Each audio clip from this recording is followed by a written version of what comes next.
Very good Raviteja. తండ్రి కూతుర్లు ఇద్దరు ఐపీఎస్లు ఒకే సభను కవర్ చేయడం రేర్ ఫీట్. తన ఐపీఎస్తో మాట్లాడినందుకు thank you very much Ravi Teja. నాతో పాటు ఈరోజు big day for TRS, big day for KTR, big day for Telangana. Big day దీనికోసం అవుతుంది. టీఆర్ఎస్ ముందస్తు ఎన్నికల కోసం నగారా మోగించడానికి అనుకుంటూ ఈరోజు ప్రగతి నివేదన సభ. ఆ ప్రగతి నివేదన సభ పైన ఆరోపణల అస్త్రాలు సంధిస్తూ ప్రతిపక్షాలు అందరూ బిజీగా ఉన్నారు. తెలంగాణలో అన్ని రోడ్లన్నీ కిక్కిరిసిపోయాయి. హైదరాబాద్ వైపు వచ్చే రోడ్లు కానివ్వండి, లేకుంటే హైదరాబాద్ దగ్గర ఉన్న రోడ్లు కానివ్వండి, ఇంటి నుంచి బయటికి వెళ్ళాలంటే ఈరోజు ఒకటికి 10 సార్లు ఆలోచించే పరిస్థితి ఉంది.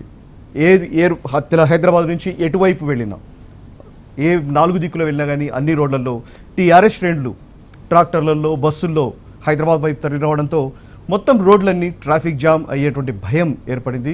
ప్రస్తుతానికి మేము డిఫరెంట్ ఏరియాస్ నుంచి మాట్లాడాం. జిల్లాల నుంచి ఆల్రెడీ వెహికల్స్ స్టార్ట్ అయ్యాయి. హైదరాబాద్ చుట్టుపక్కల ఇంకా అంత ట్రాఫిక్ స్టార్ట్ కాలేదు. కానీ జిల్లాల నుంచి హైదరాబాద్ వైపు వచ్చే వెహికల్స్ ఏవైతే ఉన్నాయో రాను అంటే గంటలు గడిచే కొద్దీ, నిమిషాలు గడిచే కొద్దీ హైదరాబాద్ రోడ్లన్నీ వెహికల్స్తో నిండిపోయే పరిస్థితి కనిపిస్తోంది.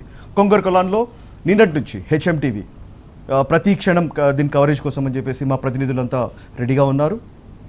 రాత్రి నుంచి కవర్ చేస్తున్నారు, నిన్నటి నుంచి కవర్ చేస్తున్నారు, ఉదయం నుంచి మనం చాలాసార్లు మాట్లాడాం. మీకు కొంగరకొలాన్లో ఎలాంటి పరిస్థితులు ఉన్నాయో, ఎలా జనాలు అక్కడికి వస్తున్నారో, ఎంతమంది అక్కడ ఉన్నారో, ఉత్సాహం ఏమిటో ప్రతి క్షణం చూపించడానికి ట్రై చేస్తున్నాం. ఈరోజు హెచ్ఎంటీవీ స్టూడియోలో నాతో పాటు టీఆర్ఎస్ సభ పైన డిస్కస్ చేయడానికి, ముందస్తు ఎన్నికలపైన ఒక సంభాషణ చేయడానికి, డిస్కస్ చేయడానికి నాతో పాటు ఉన్నారు సామా రామ్మోహన్ రెడ్డి కాంగ్రెస్ నేత, సాగర్ సిపిఎం నేత, శ్రీధర్ రెడ్డి బీజేపీ నేత, ఎన్ఎం శ్రీనివాసరెడ్డి ఇంటి పార్టీ నేత. వీళ్ళందరితో ఉన్నారు. ముందుగా ఎన్ఎం శ్రీనివాసరెడ్డి గారు, ప్రజాస్వామ్యంలో పొలిటికల్ పార్టీస్కి సభల ద్వారా తాము ఏం చేయబోతున్నామో చెప్పడానికి ప్రయత్నం చేసేటువంటి ప్రయత్నం ఏ పొలిటికల్ పార్టీ చేస్తుంది. అది కూడా టీఆర్ఎస్ పార్టీ ఈరోజు చేయబోతుంది. కానీ అతిపెద్ద బహిరంగ సభతో 25 లక్షల మంది అంటూ వాళ్ళు చెప్పారు. కానీ సరే ఎంతమంది లక్షలు వస్తారు, 10 లక్షల 20 లక్షల సంఖ్య పోకుండా ఒక అతిపెద్ద జన సమీకరణ చేస్తూ ఈరోజు టీఆర్ఎస్ పార్టీ మేము చేసిన పనులే చెప్పుకుంటున్నాము, ఇక్కడ ధైర్యంగా చెప్పుకున్నటువంటి ధైర్యం మాకుంది అని ఒక స్పష్టమైనటువంటి ఒక లైన్ తీసుకొని ఇక్కడికి వస్తున్నారు. మీకెందుకు భయం, మీకు ఎందుకు విమర్శలు చేస్తున్నారు? ప్రజాస్వామ్యంలో ఎవరైనా ఏ సభలైనా పెట్టుకోవచ్చు, దాంట్లో ఎట్లాంటి అభ్యంతరం లేదు. రూలింగ్ పార్టీ ఎన్నికలకు పోబోతున్న తరుణంలో ఒక పెద్ద బహిరంగ సభ ప్లాన్ చేయడం ఈరోజు కొత్త కాదు. కేసీఆర్తో మొదలు కాలేదు, అంతం కాదు. 1994లో కోట్ల విజయభాస్కర్ రెడ్డి గారు ముఖ్యమంత్రిగా ఉన్నప్పుడు ఎన్నికల ముందు లక్షల మందితోటి మొత్తం తెలంగాణ వ్యాప్తంగా, ఆంధ్రప్రదేశ్ వ్యాప్తంగా లక్షల మందితో సభలు పెట్టించారు. బీసీల సభ అని, ఎస్సీల సభ అని, ఎస్టీల సభ అని, కులానికో సభ పెట్టి లక్షల మందిని సమీకరించి మా బలం ఇంత ఉంది అని చెప్పి చూపే ప్రయత్నం చేశారు. ఆ రోజు ఎందుకు చేశారు అంటే వారికి అనుమానం వచ్చింది. ఎన్టీఆర్ మద్యపాన నిషేధం పెడతా అన్నాడు, కిలో ₹2 బియ్యాన్ని మళ్ళీ రీఇంట్రడ్యూస్ చేస్తా అన్నాడు. కాబట్టి మహిళలందరూ వన్ సైడ్గా కాంగ్రెస్ పార్టీని వీడి ఎన్టీఆర్ వైపు వెళ్ళే అవకాశం ఉంది అని భయంతో వచ్చిన ఇంటెలిజెన్స్ ఇన్పుట్స్ తోటి వాటిని మభ్యపెట్టడానికి, కప్పిపుచ్చడానికి సభల పేరుతోటి చాలా హంగామా చేశారు. ఎన్నికలు వచ్చినాయి, ప్రజలు ఓట్లు వేసిర్రు, సభల్లో పాల్గొన్నారు ప్రజలు, పోయి ఓట్లు కూడా అదే ప్రజలు వేసిర్రు. ఏమైంది? కాంగ్రెస్ పార్టీ 26 స్థానాలకు కుదింపబడ్డది 294 సీట్లలో. సరే, సభలు పెట్టుకోవడం ఆయన హక్కు. ఈరోజు మేము ఒకటి ప్రశ్నిస్తూ ఉన్నాం. మిగతా రాజకీయ పార్టీలు సభలు ఒక చిన్న బ్రేక్ తీసుకుందామండి, మళ్ళీ మాట్లాడదాం. ఒక చిన్న బ్రేకింగ్ న్యూస్.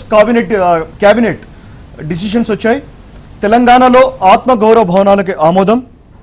ఈరోజు క్యాబినెట్ ఉదయం మనం మార్నింగ్ నుంచి మాట్లాడుకుంటూ ఉన్నాం. ఈరోజు కేసీఆర్ తన క్యాబినెట్ని ఏర్పాటు చేశారు.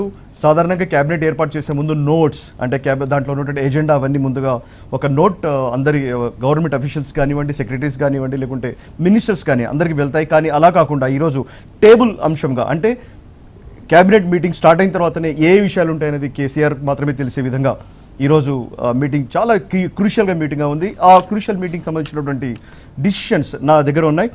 దీంట్లో మన కొద్దిసేపట్లో సాదిక్తో కూడా మాట్లాడడానికి ట్రై చేద్దాం, ఈ డిసిషన్ వెనకాల ఎలాంటి కారణాలు ఉన్నాయో. దీంట్లో తెలంగాణ ఆత్మగౌరవ భవనాలకు ఆమోదం తెలిపింది.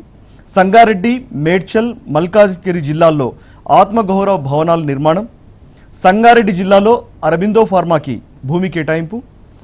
సంగారెడ్డి జిల్లాలో సెంట్రల్ ఎక్సైజ్ సర్వీస్ శాఖ భవన నిర్మాణానికి అనుమతి ఇచ్చారు. సువిజ్ఞానం, వ్యాస్ వైదిక సేవా సమాజం కోసం భూమి కేటాయింపు. అడ్వకేట్ జనరల్గా శివానంద ప్రసాద్ నియామకానికి ఆమోదం తెలిపారు.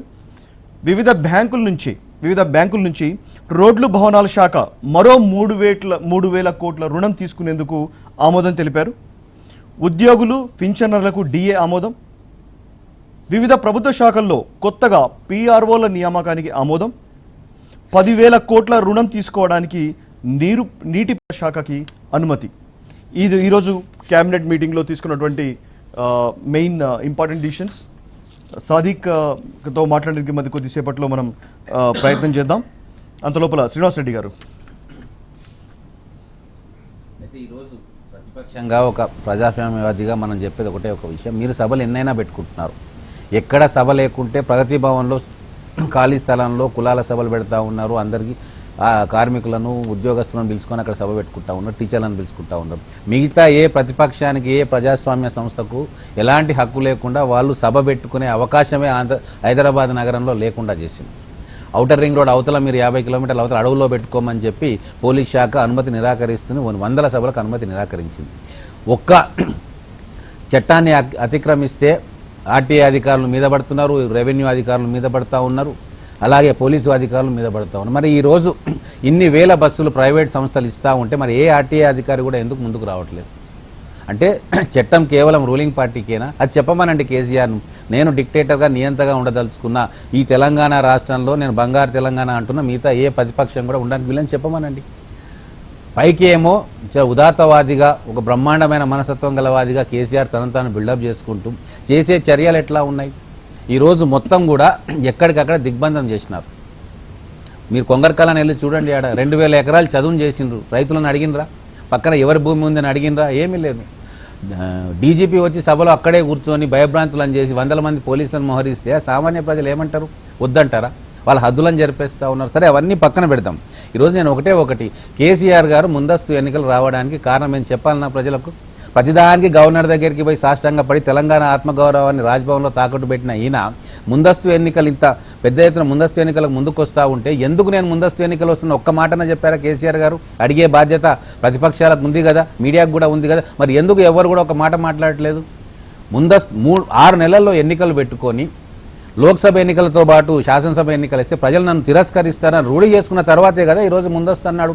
మరి 110 సీట్లు వస్తాయని చెప్పి బింకాలు పలికిన కేసీఆర్ ఈరోజు సరే 110 రాకుంటే 75 వచ్చినా నీదే అధికారం కదా, మరి ఎందుకు నువ్వు ముందస్తుకు వస్తూ ఉన్నావు?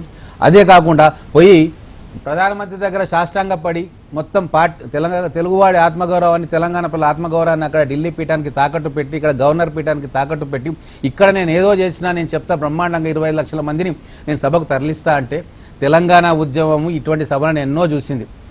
ఫస్ట్ కాదు, లాస్ట్ కాదు. 25 లక్షలని పదే చెప్తా ఉన్నారు. మీడియా కూడా పదే అంటుంది. నేను సూటి లెక్కేస్తా. తెలంగాణలో ఓటర్లు ఎంతమంది? తెలంగాణలో ఓటర్లు 2,80,00,000. దాంట్లో సగం మంది మహిళలు, అంటే 1,40,00,000 పురుషులు.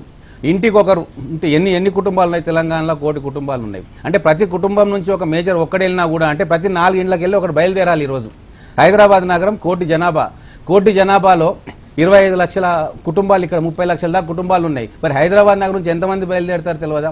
ఎందుకు ప్రతిసారి మసిపూసి మారేడుకాయ చేసి ఒక పెద్ద బ్రహ్మాండం బదులైపోతున్న తమలో ఆయన చెప్పుడు సరే, మనం అందరం ఎగేసుకొని ఆయనకు వత్తాసు పలకడం సరే. 25 లక్షల మంది ఎక్కడైనా వస్తారా అండి? ఖచ్చితంగా లెక్క పెట్టమనండి. 5 లక్షల కంటే ఒక్కరు ఎక్కువ వచ్చినా సరే మేము రాజకీయ సన్యాసం తీసుకుంటాం. ఎక్కడి నుంచి వస్తారు ప్రజలు? ఏడికెళ్ళి వస్తారు ప్రజలు? ఓన్లీ టీఆర్ఎస్ కార్యకర్తలు ప్రజలకు ఏమి ఇంట్రెస్ట్ ఉంది ఇక్కడ? గుర్రాలు, ఒంటెలు, ఉలటబిట్టలు తీసుకుంటే అయిపోతుందా? ఒక్కసారి మోసం చేసిన 2014లో నేనే తెలంగాణ తెచ్చినా అని చెప్పి కాంగ్రెస్ బీజేపీ చేతగానితనంతో ప్రజలు ఇన్నే తెచ్చిండనే భ్రమ కల్పించగలిగిండు ఒకసారి. ఆ భ్రమ కల్పించినందుకు 5 ఏళ్ళు ఈరోజు అవస్థ పడతా ఉన్నారు ప్రజలు. ఒక్కసారి మోసపోయి ఒక ఓటు ఆయనకు వేసినందుకు ఈరోజు 5 ఏళ్ళు అవస్థ పడతా ఉన్నారు. అన్ని వ్యవస్థలు నాశనం అయిపోయినాయి, ధ్వంసం అయిపోయింది. తెలంగాణ అప్పుల ఊబిలో కూరుకొని వ్యవస్థలన్నీ పునర్నిర్మాణం చేస్తారని టీఆర్ఎస్ వాళ్ళు అంటున్నారు. దానికంటే ముందు మనం స్ట్రైట్ అవే సాదిక్ దగ్గరికి వెళ్దాం. సాదిక్ ప్రగతి భవన్ దగ్గర ఉన్నారు. సాదిక్, ఏంటి ఇంపార్టెంట్ డిసిషన్స్ ఈరోజు